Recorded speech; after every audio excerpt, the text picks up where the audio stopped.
اللہ کا باغی نہ بن، اپنے گناہ اور اپنی غلطی کا اقرار کر۔ استغفر اللہ و اتوب الیہ، میں اللہ سے بخشش مانگتا ہوں اور اس کے حضور توبہ کرتا ہوں۔ مانگنے والے کو دیتے ہوئے یہ مت دیکھو کہ وہ اس کا حقدار ہے کہ نہیں، کیونکہ بہت سی چیزوں کے تم حقدار نہیں ہو جو تمہارے پاس ہیں۔ استاد اور باپ کی محبت سمجھ آنے تک اکثر دیر ہو جاتی ہے۔ اے زندگی اور موت کا فیصلہ کرنے والے، اے فرشتوں کے معبود، اے عزت اور ذلت کے مالک، اے بیماروں کو شفا دینے والے، اے اللہ ہم تیرے گناہگار بندے ہیں، تیری خطا کار بندے ہیں، ہمارے گناہوں کو معاف فرما، ہماری خطاؤں کو معاف فرما، آمین۔ زندگی میں ہر پریشانی کا صرف ایک ہی حل ہے، اللہ سے بات کریں، اللہ سے مانگیں، اللہ پر چھوڑ دیں، اللہ پر بھروسہ رکھیں، اللہ سے پھر کہیں اور کہتے رہیں۔ چھوٹے سے چھوٹی نیکی کو حقیر نہ سمجھو، ممکن ہے وہی اللہ کی رضا کا سبب ہو۔ بد نصیب ہے وہ شخص جو والدین کی خدمت کر کے ان کی دعا نہیں لیتا اور لوگوں سے کہتا پھرتا ہے کہ میرے لیے دعا کرنا۔ کرم مانگتا ہوں، عطا مانگتا ہوں، الہی میں تجھ سے دعا مانگتا ہوں، عطا کر تو شان کریمی کا صدقہ، عطا کر دے شان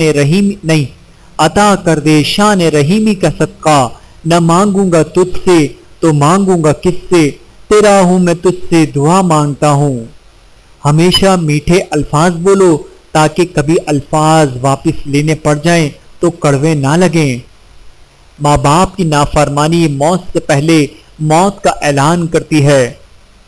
ضروری نہیں کہ آپ کسی کا دل دکھاؤ اور وہ منہ سے بد دعا دے، وہ آپ کی وجہ سے اللہ پاک کے سامنے روئے گا تو پھر وہ آپ کو بہت ہی بڑا مہنگا پڑے گا۔ جہاں بھی رہو مخلص ہو کر رہو، کیونکہ آپ نے اللہ کو بھی جواب دینا ہے۔ خوبصورت زندگی کا راز، دعا کی جائے، دعا دی جائے، دعا لی جائے۔ زندگی بچپن کی طرح پھر نہ مسکرائے، میں نے مٹی بھی جمع کی، کھلونے بھی لے کے دیکھے۔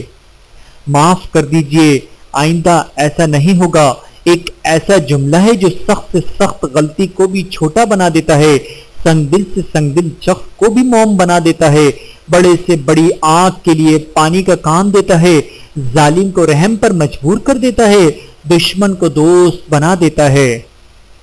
میں رب سے ڈرتا ہوں اور رب کے بعد اس شخص سے ڈرتا ہوں جو رب سے نہیں ڈرتا۔